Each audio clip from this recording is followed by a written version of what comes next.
like to see a utility go into an area where specifically if we're talking about bald eagles, where are the bird use areas within their service territory? Where might you have, nocturnal roost sites? Where do you have nesting sites? Where do you have foraging areas? If you were going to go out and try to view bald eagles, where would you go? And then based upon that, what can you tell us about then the power lines in those areas? I mean, are they retrofitted? Are they built to eagle-friendly standards, et cetera? And so what a risk assessment would do is it would go into those areas and would identify poles that are at risk for eagles, and then develop a plan to go in and to proactively retrofit them. And along these lines, if a utility wants to develop an avian protection plan, there are guidelines for those that are published by the U.S. Fish and Wildlife Service and the Avian Power Line Interaction Committee. So again, on the bottom of the slide is a link for that. But if you went online and you just typed in avian protection plans and APLIC, that link would come up right away. And that basically is an outline for how to develop an avian protection plan. So the typical types of problems that electric utilities would deal with when we're talking about eagles is there are things like nesting. So in this case, we've got a golden eagle nest on a transmission structure. The structure itself can safely accommodate a nest, but utilities get concerned about debris coming down and possibly causing outages, and then oftentimes birds will end up defecating on the insulators, making the insulators ineffective as well.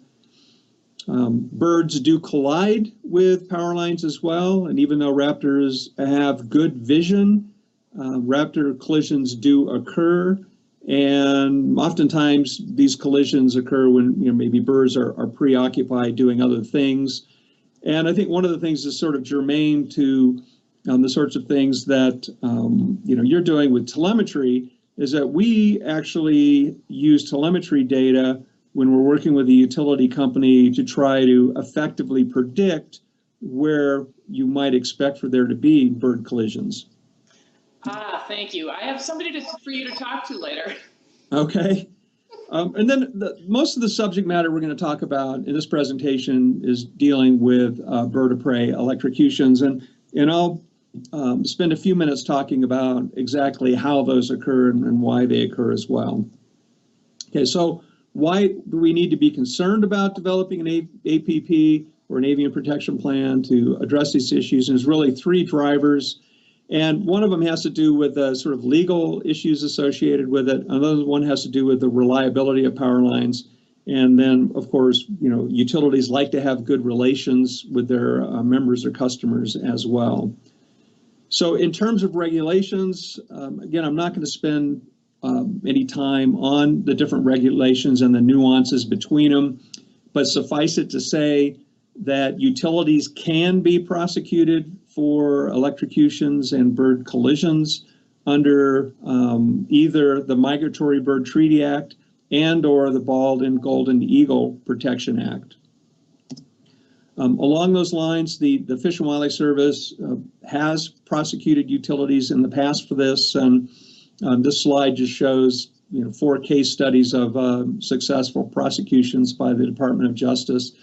Now, having said that, the U.S. Fish and Wildlife Service, their preference would always be to partner with a utility to have them, proactively work together and develop an avian protection plan instead of fining a company.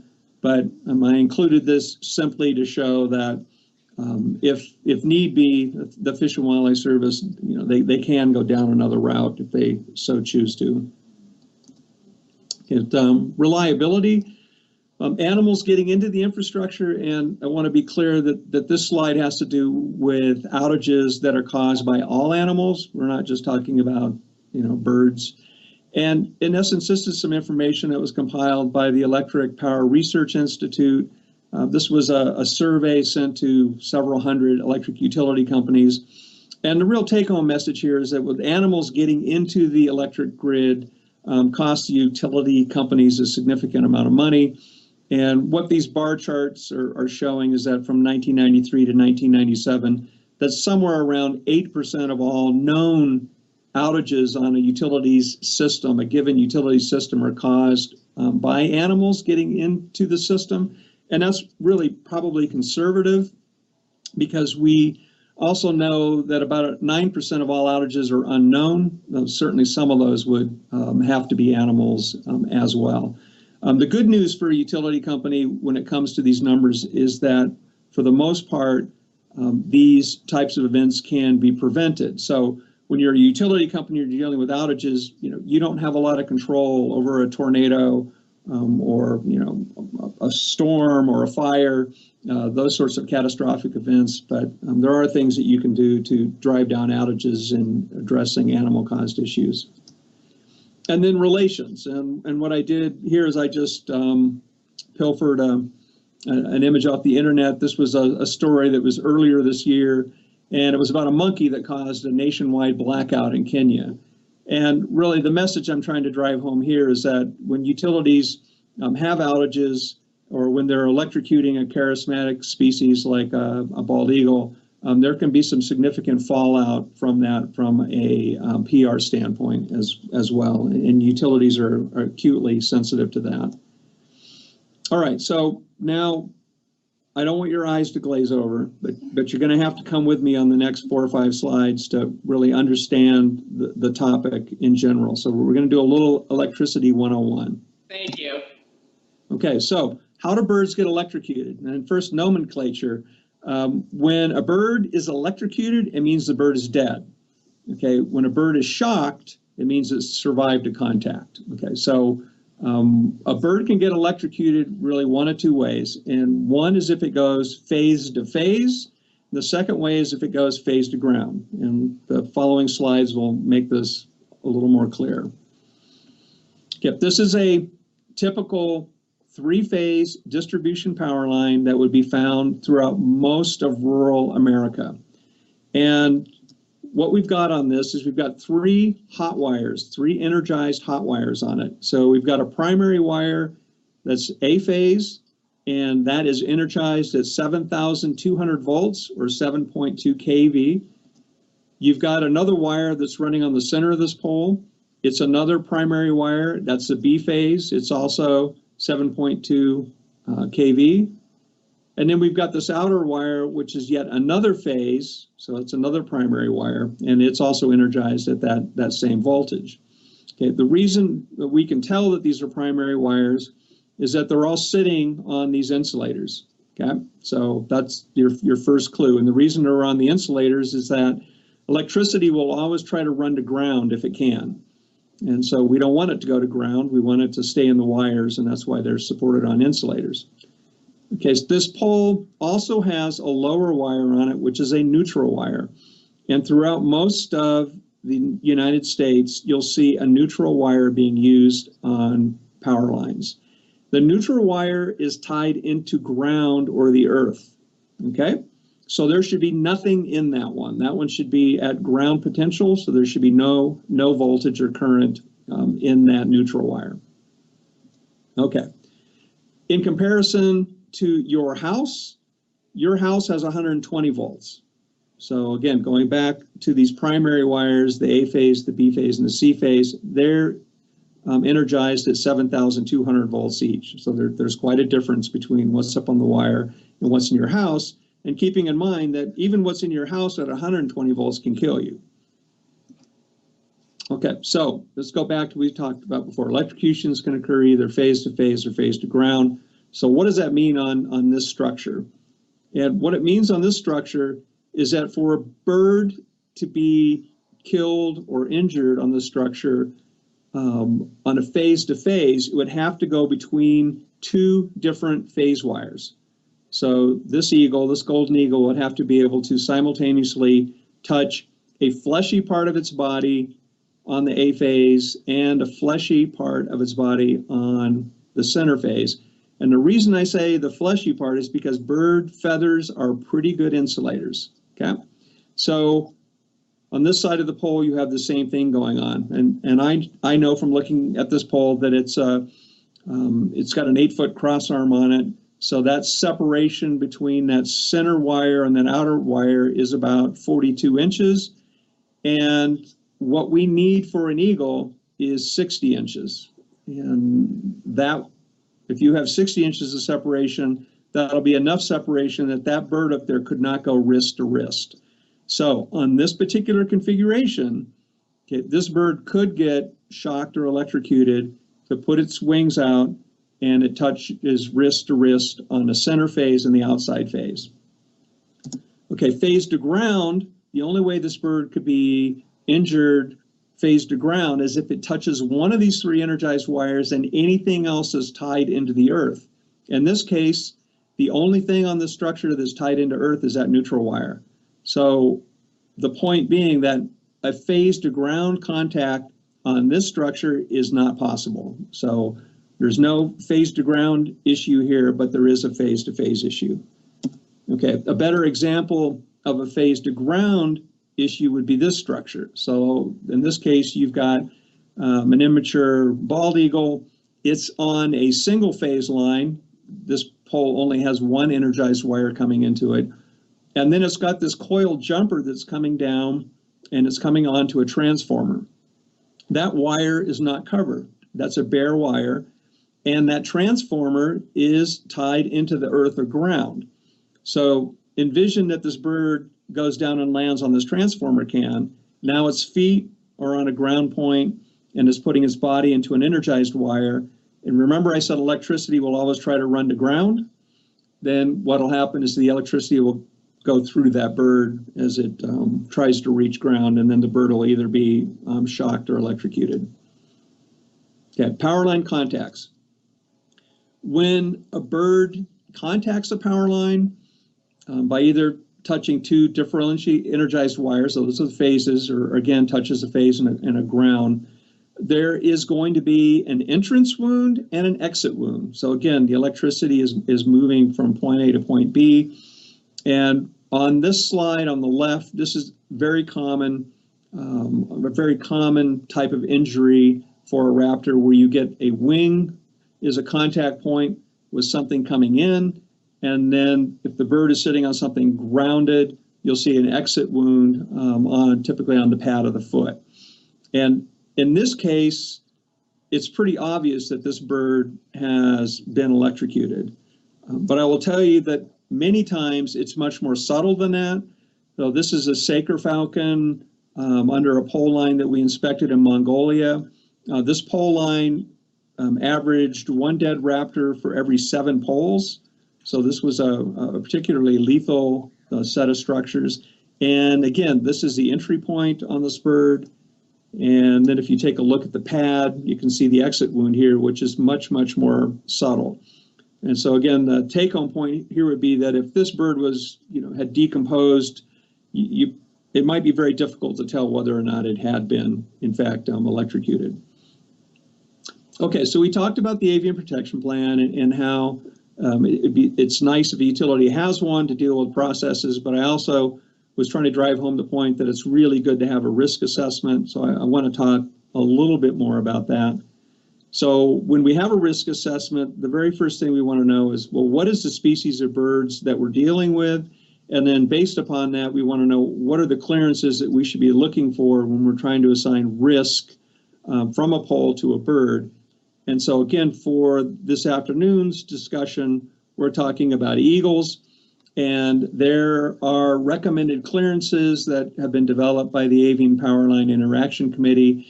And again, those clearances have to do with the size of the birds and their wrist-to-wrist separation or flesh-to-flesh that you want. And so you see the 60 inches, again, of the horizontal separation. And we also have a vertical separation, too, because we don't want a bird to be able to put its head up into something as well. So for eagles, we would adopt a 60-40 recommendation. And then what we would do when we're doing a risk assessment is, again, going back to what I talked about before, we would use GIS to identify prime eagle habitat. And then we would go to those areas where we have power lines in good eagle habitat. And typically what we would do is we would use a software called Cartopack Mobile. So we would put it on a ruggedized laptop, And in this case, we would go to poles that are in this circle, which we know is near a bald eagle nest location. We would go, first of all, start off with the last pole in the line section and then start working our way out of the buffer. And what this software package does for us is that it allows us to go in and capture information about poles in good eagle habitat. And so in this particular example, we would go in there and we would simply identify that it's a three-phase dead-end pole. And once we would do that, we would end up with a series of structures would pop up that would be the ones that we would need to choose from to say, yeah, it's actually that one. So in this case, the second one in the C7 NPM, that tells me it's three-phase. The 7 tells me it's a dead end. NP tells me it's narrow profile. And M tells me the cross arm's out of metal. And then from there, what we end up with is we have a software program that will then assign risk to that pole, relative risk to it, and it will also develop a set of retrofitting materials for the utility company. So what do I mean by assigning risk? This is an example of what the software program would be doing in the background. In essence, what it would be doing is it would be counting potential contact points for a bird on a particular structure. So in this case, again, we have a double dead end configuration. We've got a transformer bank on it. We've got an electrocuted red-tailed hawk hanging off the side of one of the transformers. We've got all these other various pieces of equipment. And what this program will do is it'll use a formula to go in and it will count jumpers. It'll take into account any potential grounding areas on it and also the habitat, and it'll come up with a numerical value. So in this case, this is a very high-risk pole for raptors, and we already know that because we have an electrocuted raptor hanging from it. But then we end up with this value down here, 0.79, and what that does for a utility is that at the end of the project, you end up with a suite of poles then that a utility will have that are broken out by priority, which gives them an idea of where they should be budgeting their resources in the coming years to proactively retrofit poles. So in this case, you can see that this utility's got kind of a bell curve, but if they were going to spend money in the first couple of years, I would argue that they probably should be focusing on these fixed, these structures that have the greatest amount of risk associated with it. And then the idea being is that the nice thing about this is that then the utilities can take that information and they can budget for it. They can say, okay, well, we're going to do 200 poles the first year, and these are the ones that we're going to do. And the program's given us a list of materials, so we know how many, what we need for the materials, et cetera. And then again, if you want to know more about it and how this works, there have been a couple of papers that have been published on that predictive model and how it works, and one in California and another one that we actually did in India as well.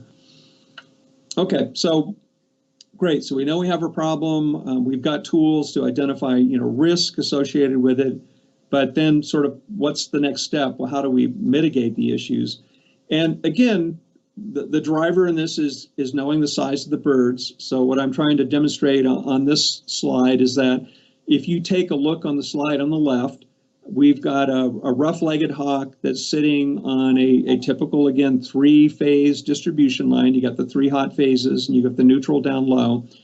And what you can readily see is that if you have a service territory where you only have hawks on it, that this configuration would be just fine. But if you shift over to the right and you have that same type of configuration, but you have larger birds like eagles, now you've got a problem. Okay, so you need additional separation.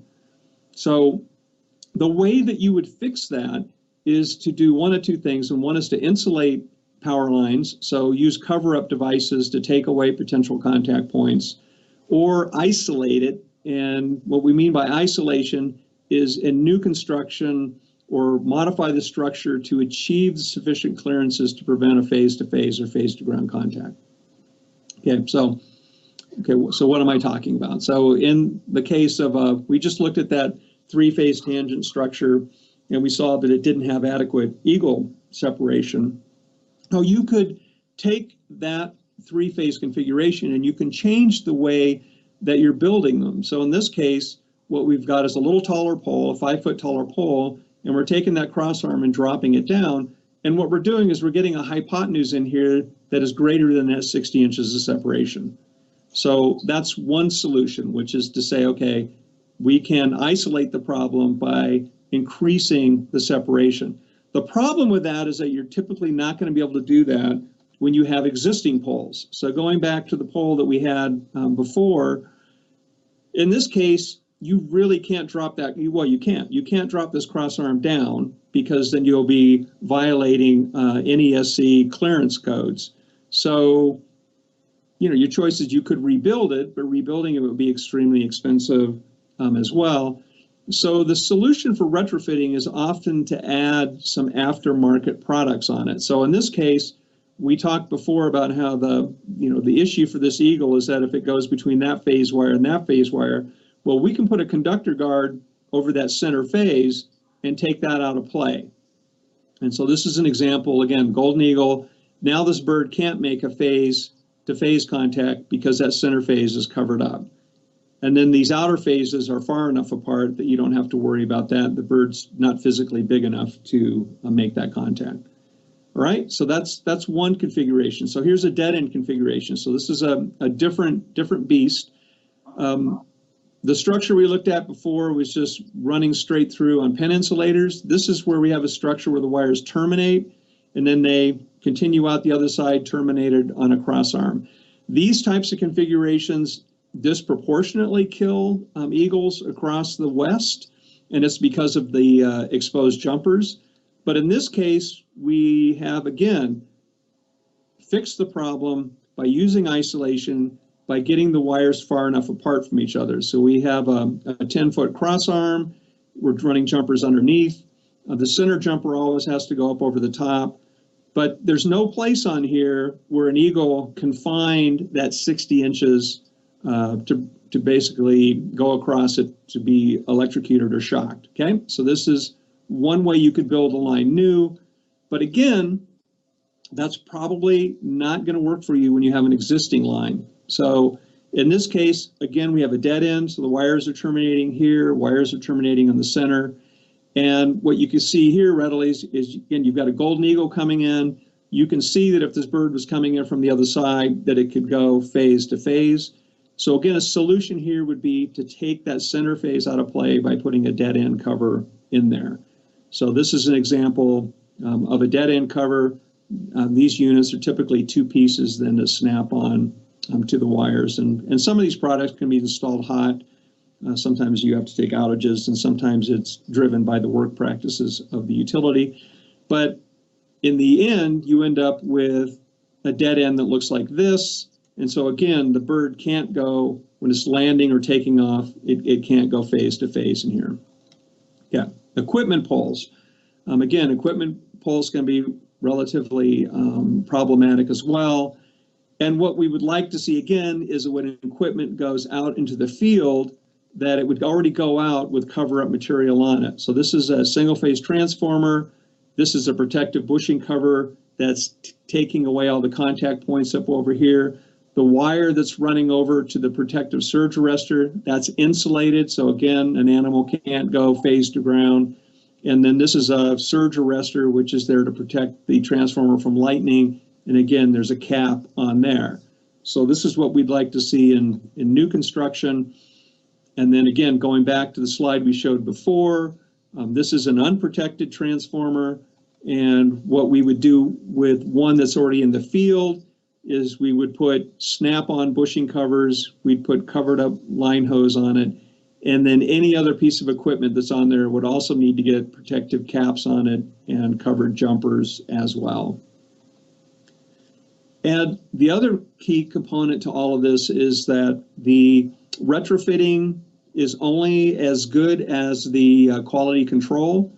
So it's extremely critical that you cover up all contact points, because if you do not, too often birds will find sort of the chink in the armor. This is an image that I got last week from a park ranger with Colorado Parks and Wildlife. This is near a bald eagle nest, and the ranger, he knows enough about this issue to suspect that it's a high-risk pole. And what he did is he said, well, it looks like there's been some retrofitting that's been done on it, but I don't know if it's, is it done properly or not? And the answer is that this is a partially retrofitted pole, and a partially retrofitted pole will still end up killing birds. So in this case, we still have exposed contact points, and everything on a structure like this needs to be covered, not just a few things. And then again, this is the next pole that's over. And again, we've got areas up here that are exposed. We've got equipment up here. These are fused cutouts. Even though they're open, the tops of these cutouts are still energized and require caps as well. So when retrofitting is done, the quality control is extremely critical. And this is an image just to drive home that point. So this is a piece of equipment that is what I call partially retrofitted. What you have is you have a couple of bushings on here that have bushing covers on it. That's good. It's got insulated wire. Well, actually, it's got an insulating material that's been slid over the bare wire. But remember, we talked about those dimensions that you need to cover. And in this case, there's just a short, probably a 12-inch piece of insulation. And up above it, there's nothing. And then this great horned owl, found that it could still get up here and go between phase to phase. So the retrofitting has to be holistic. And then along those lines, the thing that we don't want to see utilities doing is using things like perch discouragers. Perch discouragers were very popular as a way to mitigate raptor electrocutions 20 years ago. And there still is a place for perch discouragers in some applications, but too often they're installed incorrectly and the birds will defeat them. So it's better to go with the approaches that I just mentioned, either the building in the clearances or putting insulating materials. So in conclusion, I think the thing to realize is that when it comes to raptor electrocutions or animal electrocutions in general, there are solutions. So that's always encouraging. When I get problems with utility, if a utility approaches me and they're having issues with animals in their infrastructure, if it's an electrocution issue, we can almost always solve that. There's some pieces of equipment that are more challenging than others, and it's important again to have an avian protection plan. Good reasons for having those, but then again, it's really critical that an avian protection plan have a really solid risk assessment that identifies poles. So at the end, you really want sort of three things going on with the utility company. And that's one is you need to be looking at your standards and making sure that when you're building a new power pole in an area that's eagle habitat, that you're not putting a new facility in there that can electrocute birds. So that's sort of step one. Step two is making sure you have a really good reactive program. So when birds hit the ground, do you have a process so that you go in and you assess poles in that area and you take care of those poles in a retroactive manner? And then the third piece that's nice to have is this risk assessment, so that you're also going out there and you're proactively retrofitting in places where you would expect that you're going to have problems in the future. And then lastly, the correct installation and material properties are critical as well. So engineering and linemen have to be involved with this process from the very beginning to make sure that they're using materials and products that are going to last and that the linemen are comfortable installing. And with that, I think I've used up my allotted time. I'd like to thank the Avian Powerline Interaction Committee, Cartapac, the software company, Electric Power Research Institute, National Wildlife Research Center, the Raptor Resource Project, the Rocky Mountain Raptor Program, Tri-State G&T, and the U.S. Fish and Wildlife Service. Thank you.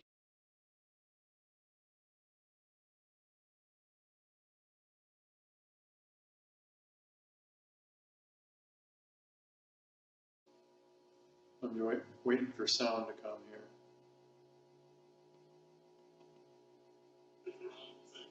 There we go. Okay, confirm. Okay. Good afternoon, back again. That was a very informative presentation on electrocutions and with Raptors and power poles. So hopefully that was of interest to you if you are just coming on now and picking up the second half of what's going on with the Raptor Resource Project and what's upcoming here for the rest of 2016 and 2017. Know that there is a presentation on Raptor power pole retrofits and other proactive ways that electrocutions can be prevented. So I just, right before Rick's presentation, talked about 2015, 2016 and kind of what we did and where we left off there. And what I'd like to do here is just talk about what we've done here for this upcoming season, just some of the things that we're looking forward to doing and what's different here. So, first, what we did, we had our team come together here, our primary team for climbing and installing and testing and putting cameras up and doing that was in mid to late September. And I say mid-September because Amy was forefront out at Fort St. Vrain working, and she ended up out there for a whole week working on that system there, and there were some challenges and was successful. That's the most important part. And we learned a lot, and she did an awesome job there with the folks out at Excel in Platteville.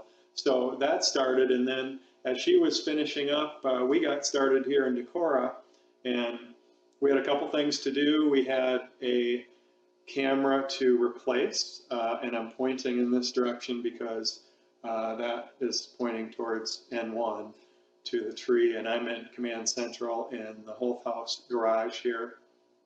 So replacing a camera that was acting up on us. Great camera, worked for most of the year, and then all of a sudden we started getting intermittent signals coming through it. So can't have an unreliable camera, so we did take that down.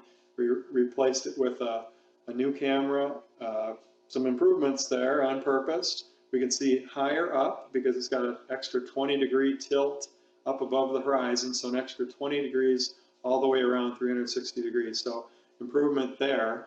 The other improvement is that it is a 30x mechanical zoom camera, so you'll notice that we can get some better zooms further out with this camera. So that camera is the same camera that we also put as an addition to the N2B active nest. So new camera, new microphone, and N1. N2B, we put the new camera with the new microphone. And I forgot too, we put additional infrared illuminators. We didn't have an infrared illuminator other than just the one that was on the fixed camera here at N1, and that camera basically pointed at the nest. So at nighttime, I did catch, it was possible for me to see sometimes looking at the initial feed coming in here that wasn't broadcast. I could see that either mom or dad was perched out on the Y branch through the mid or the late night and then early morning hours through that time period. And so we added the illuminator so we could illuminate the Y branch and we could see more of N1. We also put illuminator at N2B from the opposing side, which the new camera looks almost directly opposite of the direction that the cameras that we installed in 2015. So we get a different opposing view with the new camera at N2B. And what's the value of that? Again, we've got the additional 20 degrees up, and that was something that looked at and really was it was a deal breaker if the camera didn't have that, because we wanted to see up onto the skywalk here. And also at N1, we can see the eagles when they're perching up in the upper branches. So it gives us a lot more contact time being able to see them when they're around.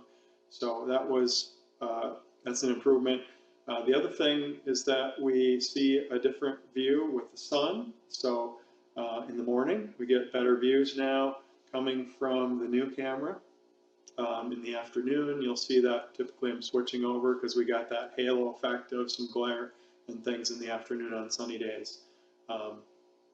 That's pretty much most of everything that we did at N2B. We did install a new camera system, a new illuminator, and a new microphone at the Decorah North Nest. That equipment was primarily donated by Explore.org, so we thank them for their collaboration and donation of that equipment. You'll see and you'll notice a little bit different, higher perspective. We already had our cameras from 2015 there, so we had to go above that. So we got a little bit higher perspective. There's some positives and negatives to that. One of the positives, let's look at the positive, is that in that situation where there's such a deep nest cup where the eggs are, remember we can't see down in there and see those eggs. Now we got a little bit better perspective where we can see down in there from a higher angle. So I guess that's the positive that we're looking at. The other thing that I've noticed that I was really excited about is benefiting from some of the experience of the technology folks at Explore. Jonathan there.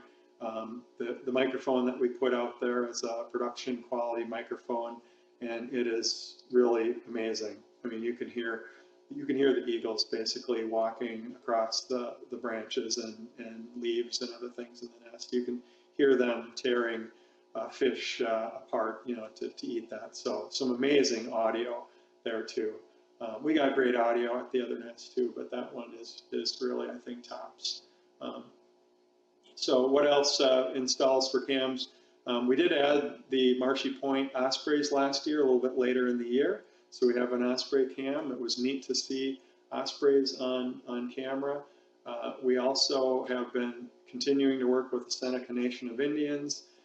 They also, we identified where the eagles went to that did not nest, where we put the cameras last year. And I think one thing that we didn't share with you guys is that the day that we went to do some of our camera installation work and finalize that, the remnants of one of the hurricanes came through and actually took the nest down. So we had some pretty significant setbacks there last year that probably that was the main reason why the eagles did not actively nest in that nest. We attempted to rebuild it and tried to do what we did here, but it didn't work. So where they moved to, there's a new camera here, and we'll see if things are promising and they come to the nest. I guess we'll possibly have another nest to look at here. We'll see how that goes. So we're continuing to work with Seneca Nation of Indians in New York that we worked with last year or the year before and have been working with. Let's see, what have I forgotten? Great Spirit Bluff. We had the loss of our pan-tilt zoom camera after a year and a half, almost 2 years of great operation. Our first HD camera, we basically lost that to lightning. Not that it didn't survive many lightning storms, electrical storms before that. Maybe this was just the 9th one, I'm not sure, or the bigger one, or something happened where we lost that. So again, we got a camera installation and some equipment expertise donated from Explore there. So the pan-tilt zoom camera that we're looking at right now and testing out is a Canon camera from Explore. We did also install a 4K variable zoom nest box camera, and we haven't really broadcasted that much yet because there's not much of anything in the nest box. So once in a while we'll pop that on just to make sure that it's working, and before you know it, we'll have falcons arriving back in late February, early March. So that will come sooner than you know it. So we've got a beautiful nest box camera that probably is good or even better than what we had last year with the HD camera. Let's see. As far as cameras and equipment, I think the one last thing that we're working on with Brian and the fish hatchery folks here in that group is they have been dreaming about having a monitor that's weatherproof. So people who visit Decorah here to the fish hatchery can see the eagles up in the nest. If they don't get lucky and they want to see the perspective of that, they can actually see the live stream over there at the visitor center. So we've done some testing there. We've got the technology figured out. We've got our our high-speed radios that we can transmit audio and video between the two.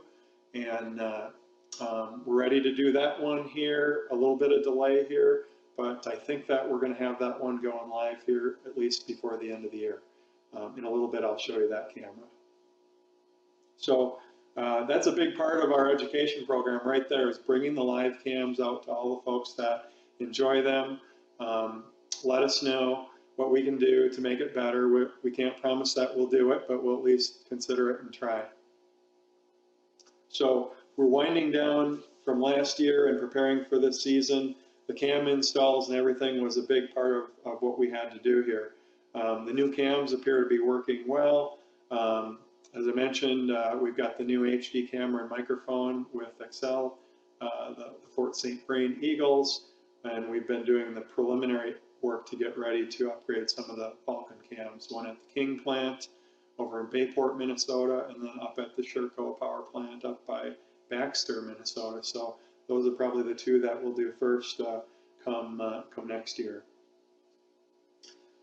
We just kicked off something that I'm very excited about, is our Education in Action program, and our moderators and our volunteers that basically have been getting an ad-free chat service through Ustream to our classrooms that want to use and watch and see the Decor Eagles and use that as an interface with classroom for displaying content and getting kids connected with nature. I was amazed yesterday and this morning, but yesterday when I wasn't on cam, to find out how important it was that kids, it was just a testament that everybody loves technology, even second graders. One of the biggest things, other than meeting me, John Howe, which very flattered, and it's so neat to see that from second grade kids, was to see John Howe's cell phone, which they learned that John Howe's cell phone is used to pan and tilt and zoom the cameras and actually turn the streams on and off and do that kind of stuff. So that was very neat to see. But that's the thing that we're really trying to do here, is we're trying to get people connected. I see it in my family, I see it with myself, I see it with everybody else. I can see it from the posts on Facebook and everything else, that people spend a lot of time sitting in front of either an iPad, an Android phone, or a computer, or whatever. It was a big thing in safety for the company that I'm just winding down working for in the safety group for Land O'Lakes. Is distracted driving with devices and things like that.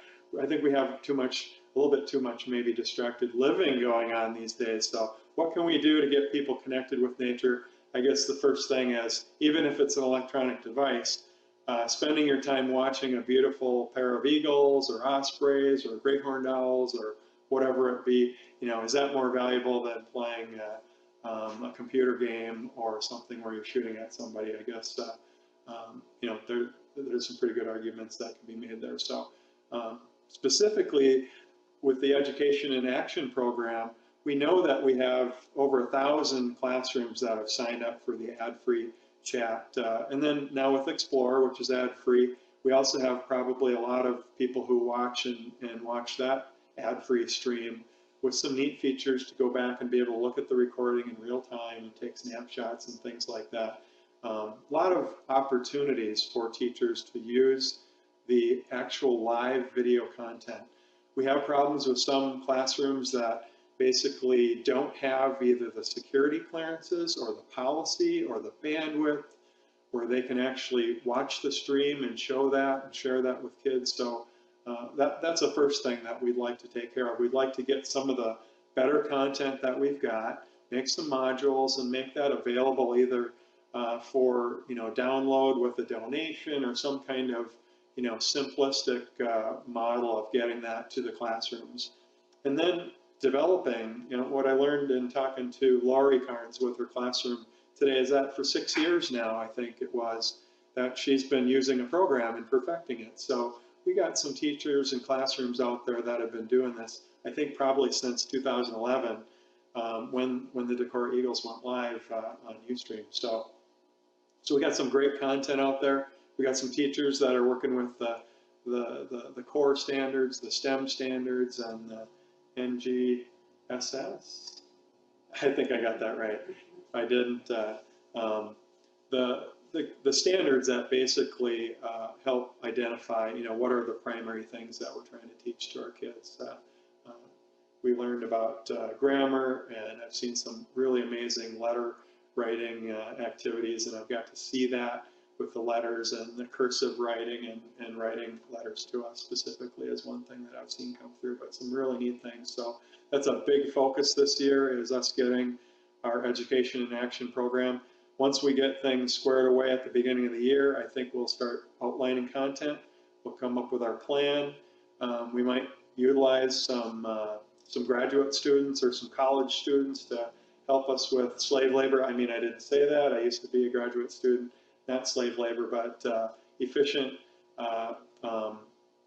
interaction and creativity, and using young minds that are very skilled in electronics and media and things like that to help come up with content that we can share with the classrooms.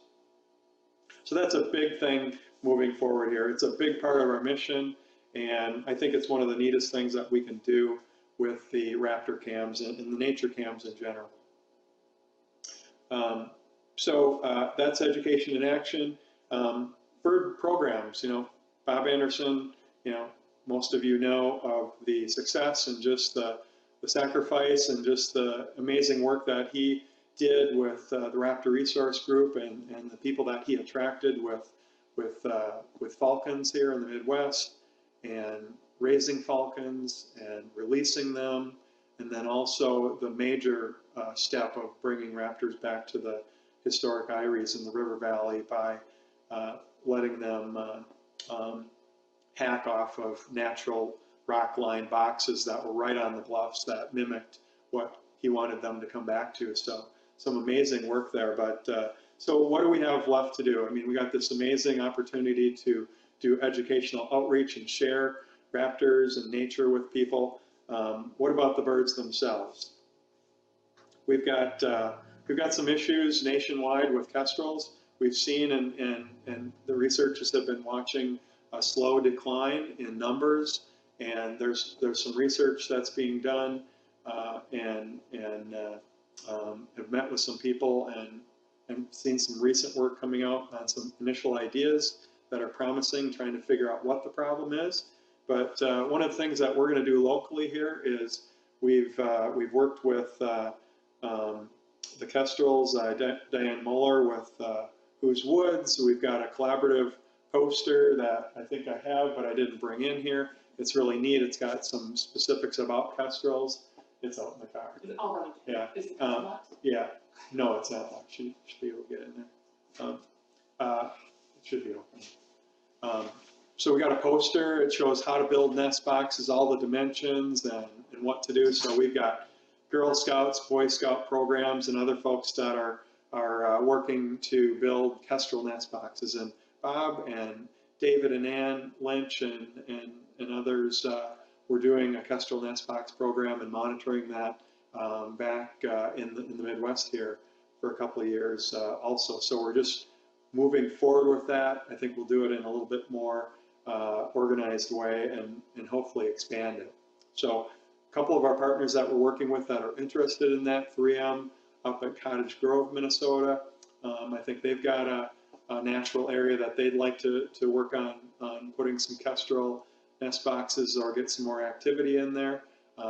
Same thing with Excel out at Fort St. Vrain in Platteville, Colorado. They've expressed interest, and we're going to be working with them on some kestrel stuff, possibly with our board members, Neil and Laura, in Prairie du Chien area. There's some possibilities there. And so lots of neat opportunities to bring up awareness of what's going on with kestrels. Mentioned recently earlier here that we've got the Marshy Point Osprey camera. That's our first Osprey cam in the recent times here, and we've met up with a woman, Vanessa Green, who has a Osprey monitoring program up in the metro area of Minneapolis and St. Paul.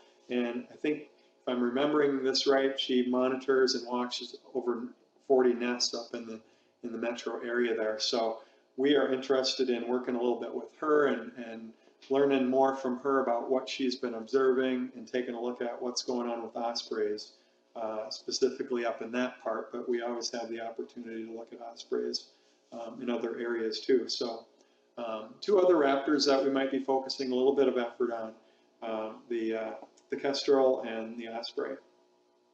We have a continuing program that we are specifically going to be working individually with Amy, myself, Neil Reddick and Laura Johnson,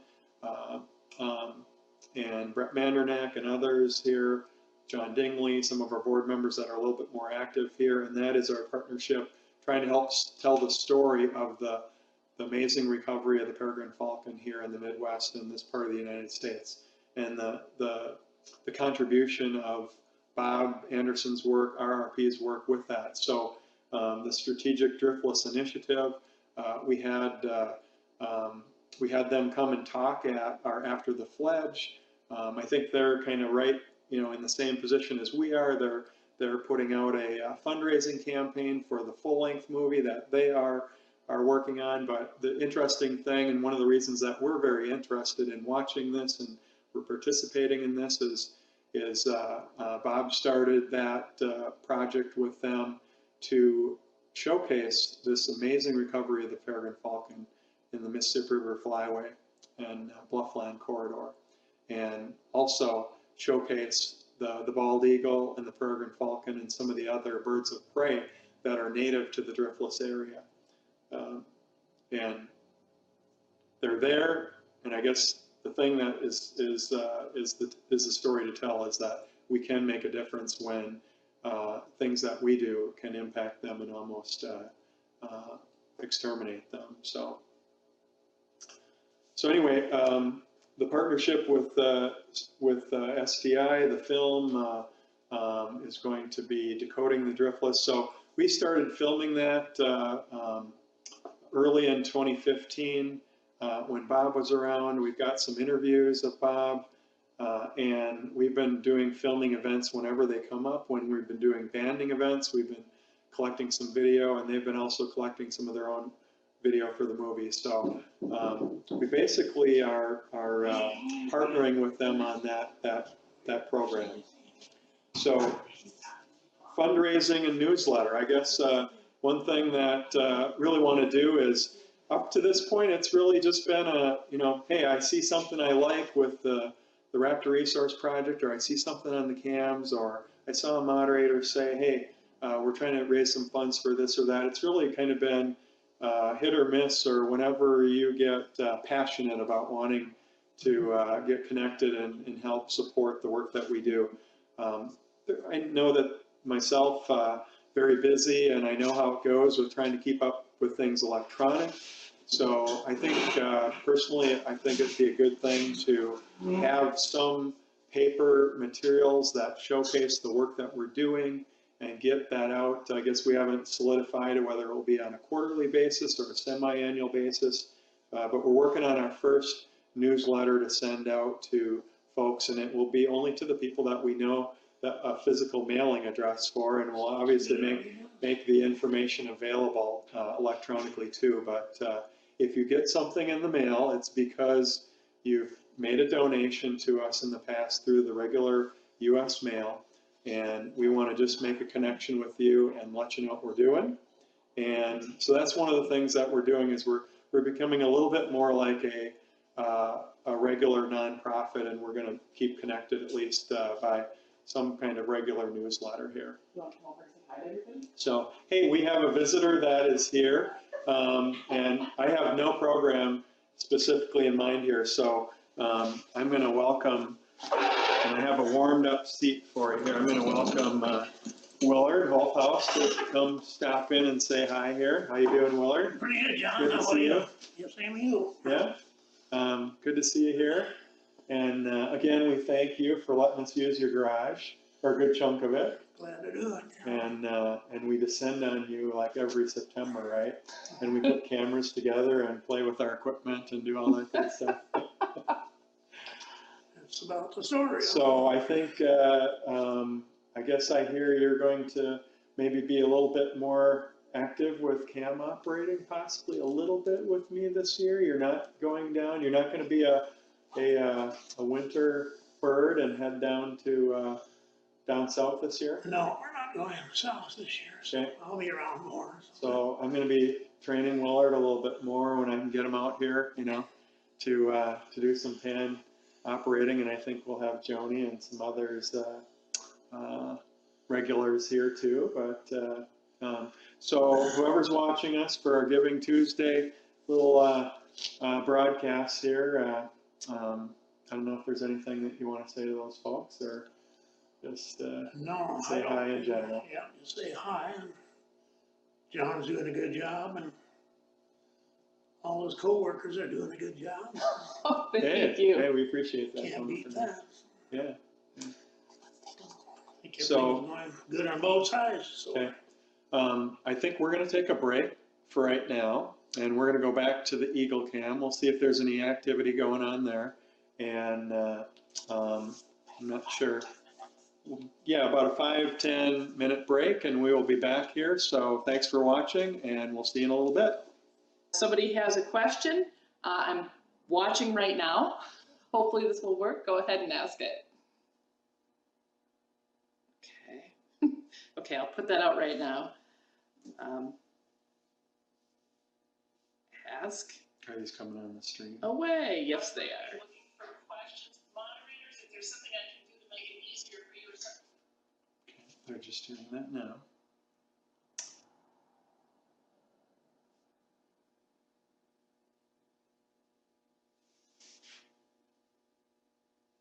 Thank you very much.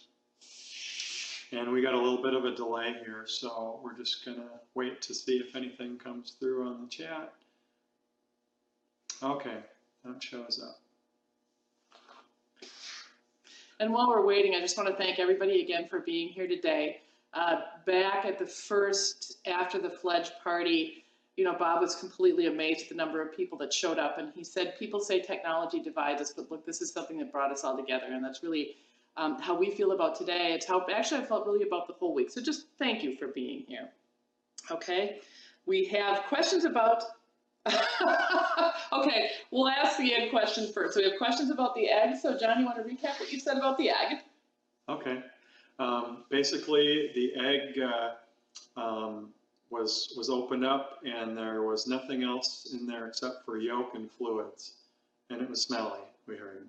So no developing embryo, nothing even close to that, and nothing even close to an eaglet that was even in development. So our synopsis of what happened then was that the egg was not fertilized. So we had an unfertilized egg, and I guess that's the first that's ever happened that we know of with this pair of eagles.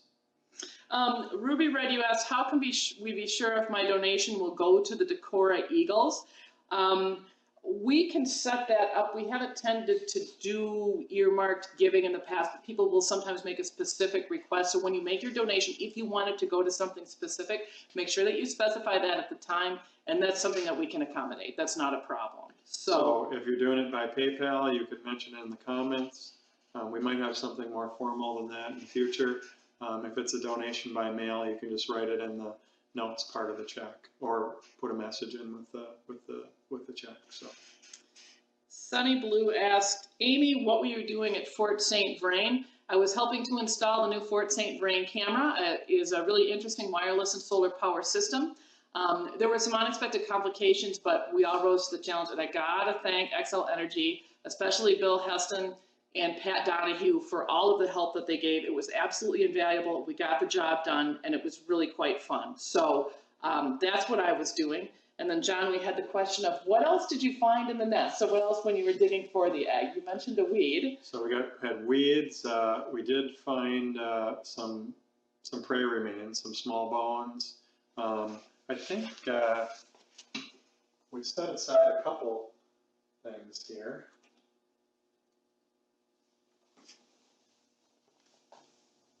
We have a small, looks like a mammal skull. So I'm going to carry this a little closer so everyone can see it. So John said this is a small mammal skull. I think, do we got a tooth up there in front? Yep, there's a tooth. I'm gonna Looks like it's guess probably a squirrel. it's a squirrel. If you guys can, I don't know if you can see this or not, if you can see Yeah, this You tooth. can see it. So we think probably a squirrel. Yeah.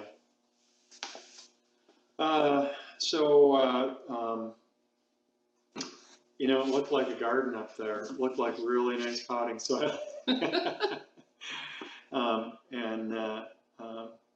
I think, as far as prey remains and things like that, there was some remnants of feathers. Remember, we had some ducks, and was there a possible crow or something? Yeah.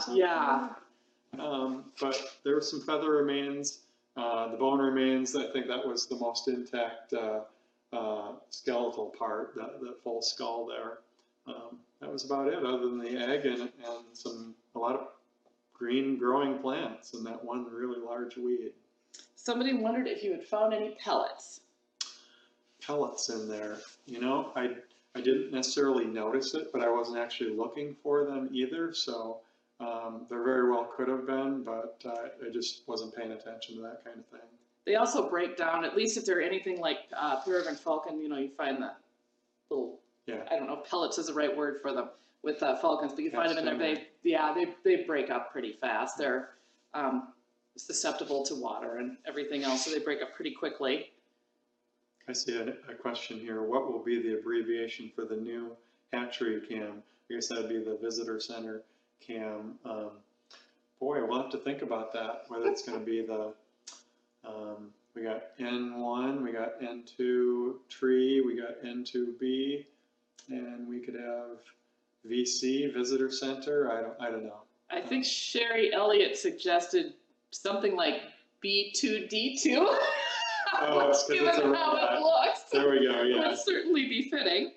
B2D2, yeah, I like that. Well, I'm going to take that into consideration. A permit is needed when you do anything to and with the eagles in their nests. So, first of all, a caveat, I am not an expert on permits. We work closely with the Fish and Wildlife Service and we have permits, but I don't want to pretend that I know all about permitting in every situation. It's my understanding, and this is how we operate. First of all, we have a scientific collecting permit, so we cannot take anything out of the nest, not eagle parts, not eagle feathers, or anything else without that scientific collecting permit. So we have that.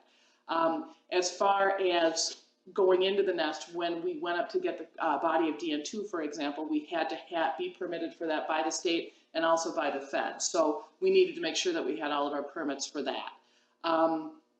On the question of cameras in an active nest, I've heard a couple of different things about that. I'm actually kind of uncomfortable asking that question, so I'm just going to say that yes, when you work with eagles in their nests, you need to have permits, and you usually need to have state and federal permits, not just one. And you probably need to have a variety of permits. Certainly we do. Yeah. So here's another one. What will the next egg be called? So I think we really don't call them anything until they hatch, right? Yeah, that is true. D26. Yep, that would be D26. So, and that takes out that whole thing.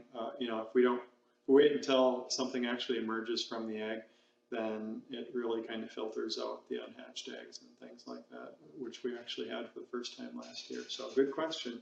And John, there's a question by Nuthatches One. You know more about this subject than I do. It's great hearing the comeback of our raptor population. Do you know of any land preservation efforts? So I know, there are preservation groups along the river. So if you want to talk about that. So there's specific groups in Minnesota with the property that I grew up on there, Great Skirt Bluff, and a good chunk of the next bluff areas over to the north and south have been conserved. So a big mansion or house wouldn't be built out on the end or wouldn't be commercialized or whatever through the Minnesota Land Trust. The Wisconsin side, there's the Wisconsin Land Trust, and the one that's in the La Crosse, Wisconsin area there is called the Mississippi Valley Conservancy. And so those land trust organizations work with landowners and businesses and developers to do planned designations of areas, and it is actually a thing that's of value. So monies that are donated from philanthropic organizations, I think McKnight Foundation, and that's just one that I remember that comes to name, and other foundations have donated large chunks of money in the Blufflands corridor is actually a preservation project and program where specific pieces of property like bluffs or other things that might come up for sale, or transition in a family ownership or something like that. Or if someone wants to just preserve land, the trust will actually donate some money towards the value of that land. And then in the U.S. Laws right now, tax code, a certain portion of that appraised value of land, if there is a reduction in the value that could be developed and things like that, that is considered up to a certain point a tax deductible donation on taxes. So if you've got taxable income, you can take advantage of things like that. So there's a number of different ways that these land trusts and land preservation organizations will help preserve either unique land, at-risk land, or land that's got very special habitat or species that's important.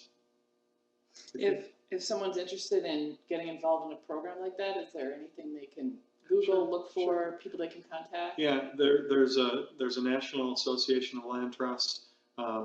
Locally there, it's the Mississippi Valley Conservancy, right in the La Crosse area and the Driftless area there. There's a couple others, but I think just look for Wisconsin and land trusts, and probably almost every land trust in Wisconsin would come up, and then probably other states too. Minnesota Land Trust also.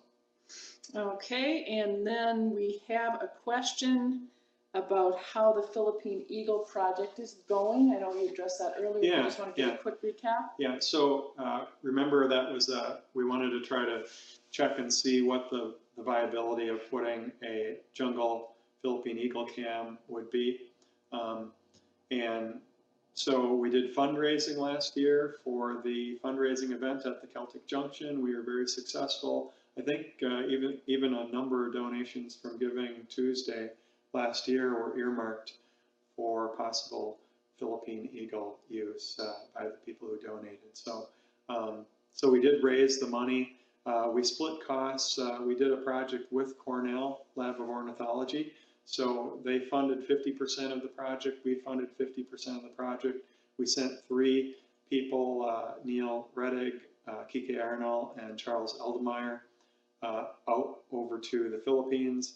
They did numerous climbs. They met with indigenous people there, the Philippine Eagle Foundation, Dennis and his crew over in the Philippines, and they actually went out and did scouts. So it was, we call it the Philippine Eagle Scout.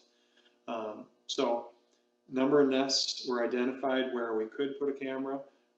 We were looking at what would need to be done to put something and successfully put it into place. And as I mentioned earlier in the day, a couple of things came up. One is the technology. So we do have, if we're going to do this, we have to have a way to get the video from the camera to the internet so we can show it to people. So that's one of the challenges presently. The meetings that happened with the cellular companies there, which we were going to go through a cellular router, the bandwidth and just the commitment that we were able to get from those companies was not enough that would be cost effective or to even technically give us the kind of bandwidth that we would need to bring a good 24/7 feed out to the public through the internet. So, so connectivity was an issue. The other thing that's a challenge with Philippine Eagle is they don't lay eggs and have young every year. Is it every 2 to 3 years or 2 to 4 years? It's every, I think it would be every 3rd year because it takes the total period in the nest is around 2 years. I don't know that for sure, but it's not every year. It's not even every other year. And so that's a challenge too, because if we're going to look at potential active sites, we need to fit them with the cameras while the eagles are not active, and we need to guess where we think they might pick a nest. And some of the Philippine Eagle pairs have multiple nests in the same area. So we don't even know which one of the nests a certain pair of eagles would choose to use. So that was really the result of the scout, which was the purpose of the scout, was to see how feasible is this and what would we need to do to make this a reality. So the other part of the component there is how many of these systems could we put up there to make sure that we were going to be successful in capturing at least one or two of them where the eagles would actually nest. So we realized that we were going to have to duplicate and probably put maybe 3-4 systems out there. And when you talk about remote transfer and solar power and putting the cameras out there and doing this all in the Philippines, where almost everything has got a tax on it, and the costs go way up. It was not the kind of funds that we saw that we could generate and donate efforts through just the Raptor Resource Project. So not a done deal. It's we did the scout. I think we know the hurdles that we're facing. So if we found satellite-based internet that worked there, that was cost-effective, that would take one piece of the puzzle and make that part of it work. Okay. The other one would be if we had an organization that was really interested in making this happen, and we had some funding that would help pay for multiple camera systems to be deployed and maintained there. Then those two things are the things that I think that we need to solve before we could actively do something. By all means, it's not not going to happen in any way. The other thing we really sat down as a group and we talked about, especially with Neil and Laura, is the feedback that they talked and were getting from the Philippine Eagle Foundation as to what are their needs and what can we do to help them most. And there are some amazing films that are going to be coming out here in the next year that are actually, they're the filming footage that Neil and Laura and the crews did when they were over there for over a year. So there's some amazing films that are going to come out in the next year. We wanted to talk to the Philippine Eagle Foundation, to Dennis and crew, and just find out, right now, what's the best way that we can help the Philippine Eagle and the Philippine Eagle Foundation do its mission. So that's where we're at right now, is we need to get connected with the foundation and have that discussion with them. So. And I will try to remember to follow up. They're doing a program right now called Forest Guardians. It's absolutely fascinating. It was, if I remember correctly, the brainchild of Jason Ibanez. So I'll see if I can get some material about that to post on Facebook and our website. And real quick, we had a question about D25. Now, as you guys will recall, and I'm sorry for anyone who didn't know this, D25 was struck by a car and killed. So D24 is still alive and healthy and doing well. But D25 was, we're pretty sure, struck by a vehicle at any rate and killed. So his body went to Madison Wildlife Health Center, I believe, for autopsy, but we haven't heard anything back. When and if we hear something back, we will certainly let you know. We also had a question about whether or not we did any education with people around the issue of DN2's death and poisoning. And first of all, yes, we did immediately. Again, we don't know where that came from, but we just sort of talked to everybody in the area about it, because it seemed like a better thing to do than just, try to find out who did it. That's not a possible thing to find out, but it is possible to make everybody aware of it, and they were very receptive to the message.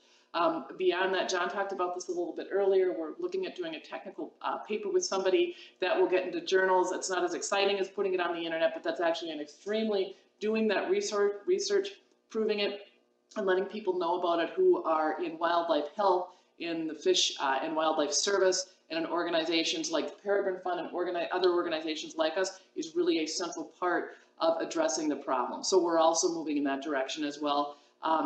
We did a couple blogs on it. I can also put together some stuff on our website for it, but that's sort of where we went with that. It is an issue that's been watched by the Midwest states, and it's an off-target, off-label use of an insecticide, so it is, officially it's an illegal use of a pesticide, and those get reported to EPA and to the state Department of Natural Resources groups in the respective states. So we've done our duty in getting that reported and I guess getting the word out to the people who could be using that is the best that we can do right now. So thank you for that question. And we are now ready for more questions. So if you have any more, you can ask away.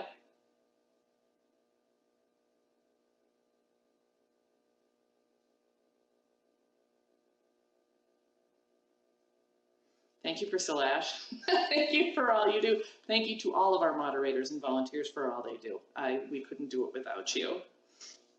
While we're waiting here, I'm just going to mention, certainly would be like to be further along in just some of the things that we can offer to people that love the Decor Eagles or love Raptors in general. We're working on some t-shirt designs. I just want to let you guys know that we are doing something. We've got some things that we've done that are fun, you know, just kind of getting into doing some neat stuff like Decor Eagle playing cards. Here, I'll walk those over.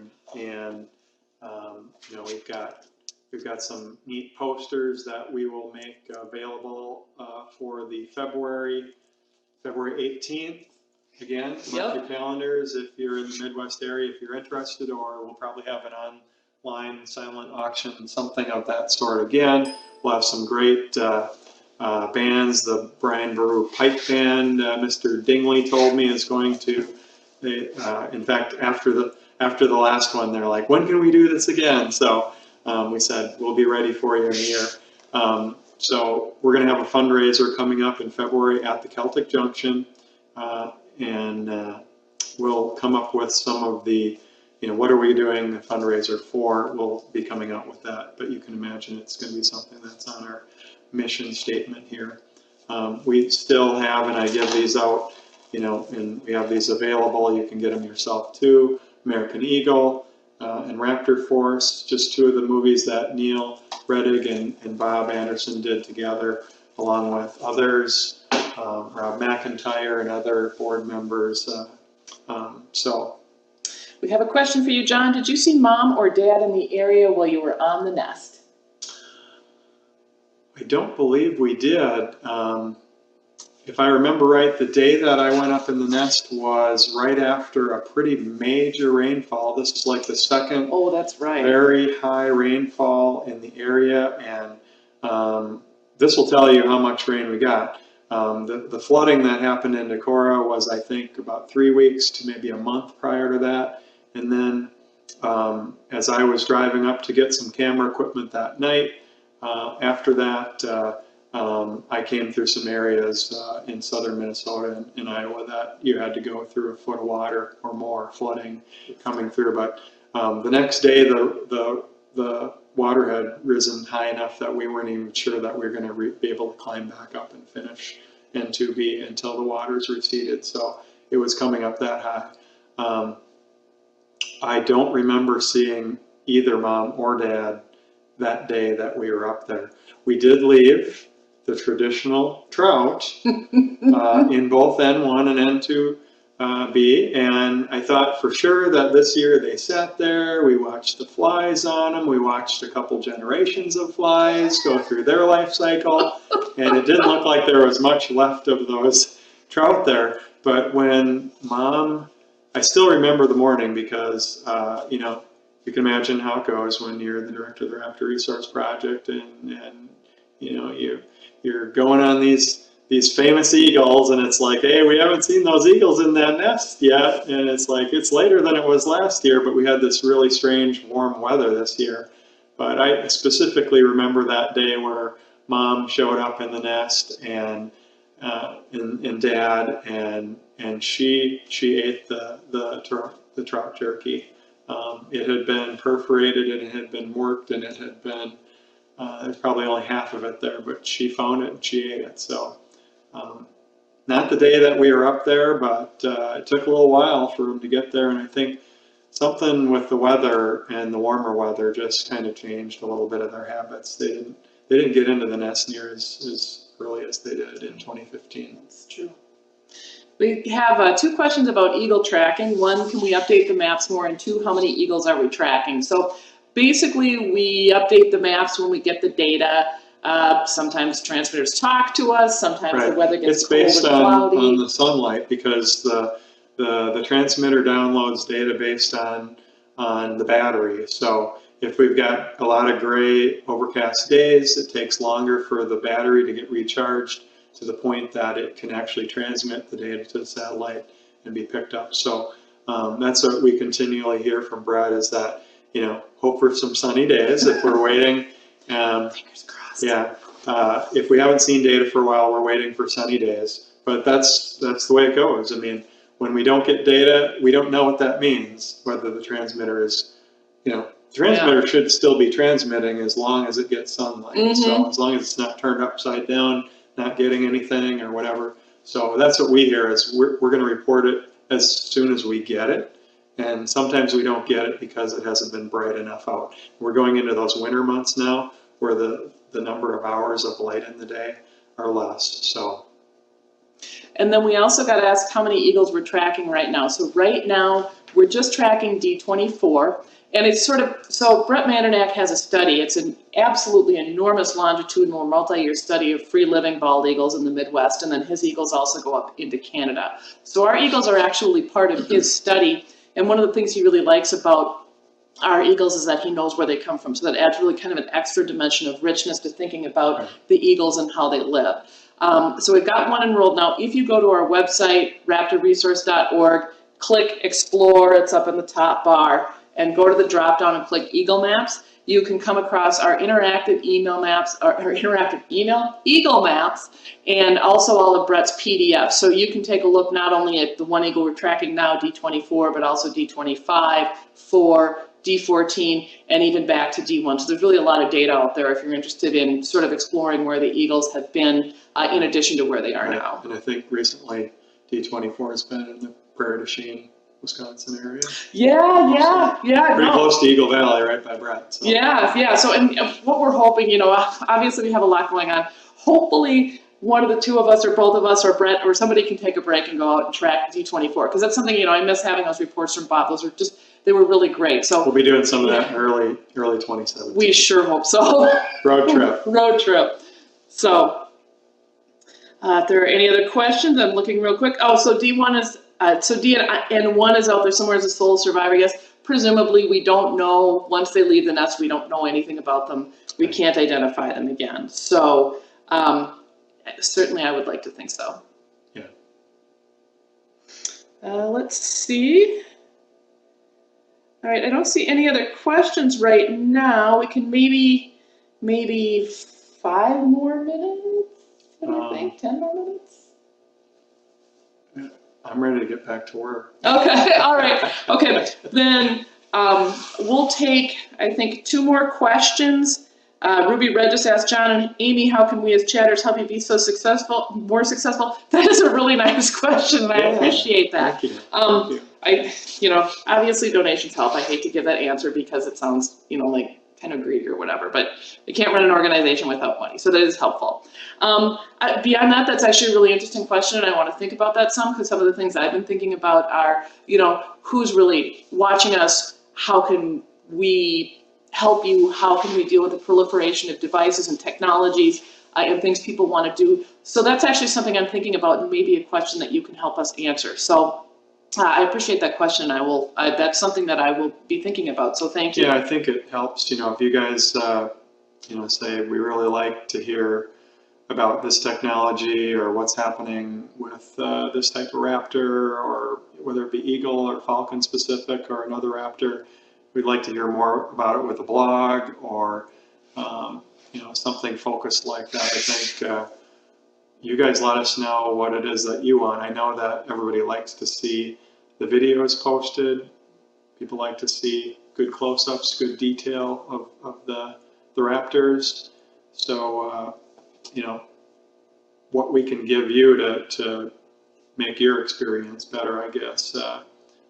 That's going to help us better to give you guys what you're looking for. And John, I'm going to give you your last question, and I'll take mine. And the question was from Chico70. When will GSB be back on?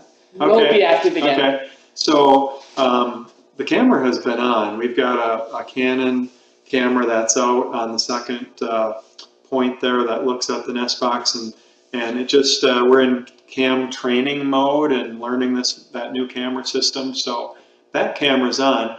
The nest box camera is installed, and the signal and the feed are coming in. I can broadcast to the nest box anytime that we want to. It's just there's really nothing in the nest box this time of year. So I can go look at the camera and look at it and check and verify that everything is working well with it. So not much of a need to broadcast that one right now. Come mid to late February, we'll be looking at that one a little bit more. We might actually have 2 camera feeds for Great Spirit Bluff this year. Awesome. We're talking about having the nest box camera be its own stream, and then having the remote camera be its own stream. And I think it's nice. The one nice thing about that is it really makes and frees up the video for the videographers. So it's nice to be able to see picture in picture, and that was really cool technology, and you can still always do that. But it's nice also to have, you know, one stream that's just the nest box camera, so somebody who wants to see the nest box all the time can see it. And then if somebody wants to see barges or river activity, or if they want to see what's going on out in the wildlife refuge, or you know, snow or weather or things like that, then they can watch that camera. So I think that's what we're going to be doing this year. Is I know on the Explorer side there will be 2 cameras, and we'll have the same thing duplicated on Ustream also. So it's live right now. The one camera, the nest box camera, is not being broadcasted, so we'll start that up. We can do that just about any time. Yeah. And then Explorer will be opening up a second site for that. I think the way theirs are displayed is they can fit them both onto the same landing page because they're using a YouTube platform. So they can have one cam, and then you can see the other cam, and you just click on it and it just swaps them. Some of them, they have 3 or 4 cameras. I think 3 I've seen at least. So it'll probably be on the same page, but with the choice of which camera you want to see on the Explorer platform. And then for what we've got going to Ustream, it'll actually probably be 2 separate pages. Yeah, and one of the things you can do if you're waiting for them to come back is listen for them. So in addition to watching them, if you don't see them because they're off camera, in late February, early March, listen for, what is it? Yeah. Because Michelle or whatever female comes back will be wailing. Yeah. Yeah. Well, they do at that time of the year. Yeah, we've got, it seemed like they came back a little bit late last year, but I remember I was down here doing some training with Joni Foreman here with the new controls here at Command Central, and I was showing her how we could go look at some of the other cameras, and we were looking, and all of a sudden we saw some falcons diving across the bluff, and I said, hey, it looks like the falcons are back, and then we started watching it, and I actually captured that video of them flying around that day. It was pretty amazing. Falcons are just amazing acrobatic flyers. It's just really cool to watch them. Unfortunately, with cameras, you know, once you zoom out far enough that you can see them flying around, they're so small that you really don't see much. So you almost got to be there in person. Unfortunately, I got to tell you that, and just keep you guessing about wanting to be there in person. So my last question was why we didn't get DN3 out of the nest. As anyone who watches the North Nest knows, DN3 experienced significant sibling aggression that was undoubtedly part of the factors that led to its death. So DN3 died. It experienced sibling aggression. It didn't get enough food, and the parents didn't seem to be brooding it as much as it needed given its age. It was 6 days younger than the oldest one. Then DN2 died, and we went up to the nest and we got it out, and it was a big deal. So there were a really important difference between those 2 deaths, and that's it. Well, DN3 was a sad death. Don't get me wrong about that, but it was natural. It's part of what goes on in an eagle's world. We haven't seen it in Decorah, but we do know it happens in other nests, and it did happen in Decorah North. So that was not something that we wanted to interfere with. Every time we go up to the nest, and this is a hard nest to get into, we're putting other eaglets at risk. We're putting eagles at risk in the active season. And again, this was a natural thing. If we'd gone to the U.S. Fish and Wildlife Service to try to get a permit for this, because we're going into an active nest, which permits are required for, they would never have issued it, and they would have been right not to issue it. It's hard to watch, but it's natural. If you contrast that to DN2, we saw mom fly some food in. We saw DN2 eat it and get sick and die. We saw mom get very sick and flap around the nest. To me, that was actually the most upsetting thing to watch, and that was one of the reasons we turned this. It was just too upsetting.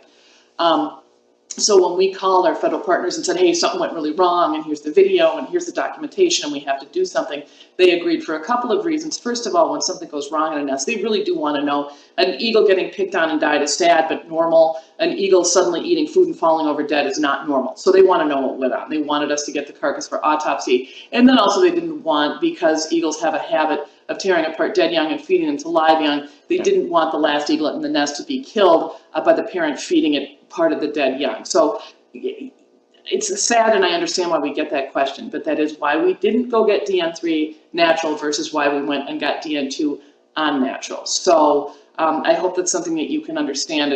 I think we've really been graced by sort of how nice things are on the Decorah nest.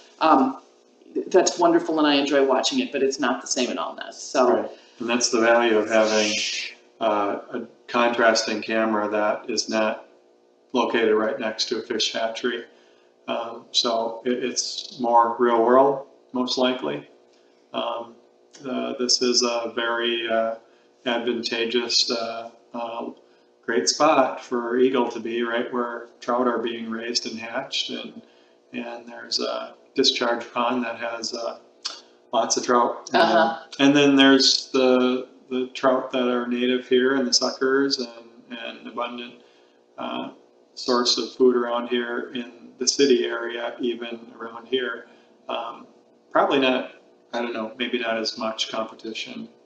Yeah, that's true too. And more food being offset with the hatchery right here. So very interesting and neat to be able to compare the two. Well, thanks everybody for joining us today. This has been such a fun day. Special thanks to our moderators for being here with us, for accommodating us today, and for doing this Q&A session. So thanks, and just thanks for being here. And I hate to say it, but I'm going to say it anyway. Please consider making a donation to the Raptor Resource Project for Giving Tuesday. Thank you. Yeah, and thanks so much to Lori Carnes in her second grade class earlier today. That was so much fun. And the other teachers out there, there's probably over 1,000 out there that we know that are tying in some way to this. So let us know how we can help develop our upcoming initiative to make materials that are going to work for you guys. Thanks again. And have a great night. Night.